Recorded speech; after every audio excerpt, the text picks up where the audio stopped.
On a mis en place avec le semencier Syngenta et la coopérative La Cavaque une expérimentation. L'objectif, c'était de mesurer l'influence du profil énergétique du maïs sur la production laitière et l'efficacité des rations. On a comparé une variété PowerCell de Syngenta à une variété riche en grains. Semée à 2 jours d'intervalle dans des sols comparables, les deux irrigués. On a ensilé les deux variétés le même jour. Dans un bout du silo, 9 mètres de la variété PowerCell. Ensuite, une transition de 7 mètres de mélange des deux variétés. Et enfin, pour finir le silo, 9 mètres de maïs riche en grains. Pendant novembre 2016, les VL ont été alimentés avec le maïs PowerCell. Le mélange a permis une transition de 3 semaines. Décembre et début janvier, les VL ont reçu le maïs riche en grains.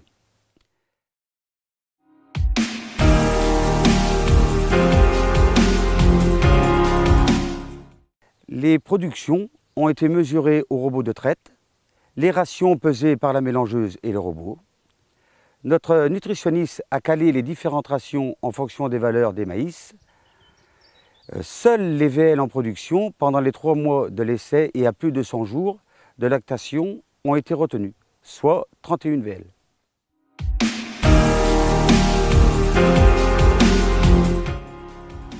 Le maïs riche en amidon a 5,8 points de matière sèche de plus que la variété PowerCell à cause en partie de sa teneur en grains supérieure.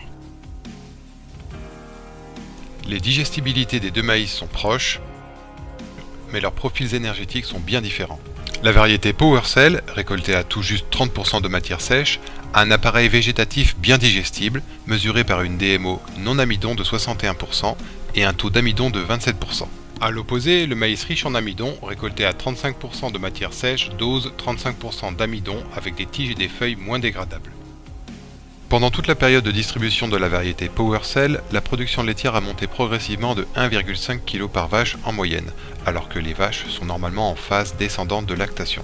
Elle a continué d'augmenter pendant la première partie de la phase de transition où elle a atteint un pic autour de 26 kg brut. Puis a diminué à partir de la moitié de la transition. Et pendant toute la période d'alimentation avec le maïs riche en amidon, pendant cette dernière période de l'essai, les vaches ont perdu 1,5 kg de lait en moyenne. Les ingestions de maïs ont augmenté de 2 kg de matière sèche par jour et par vache lorsque le maïs riche en amidon a été distribué. Cela s'explique en partie par la différence de 6 points de matière sèche en faveur de ce maïs. Le maïs riche en amidon, plus pauvre en matière azotée, a nécessité un apport complémentaire duré de 85 g par vache et par jour.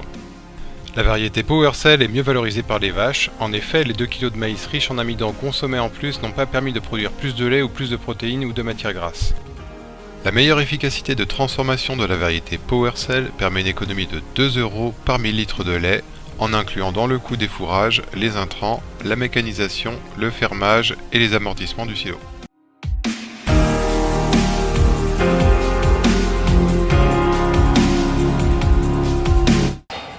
Alors Yannick, qu'est-ce que tu en penses de ces essais?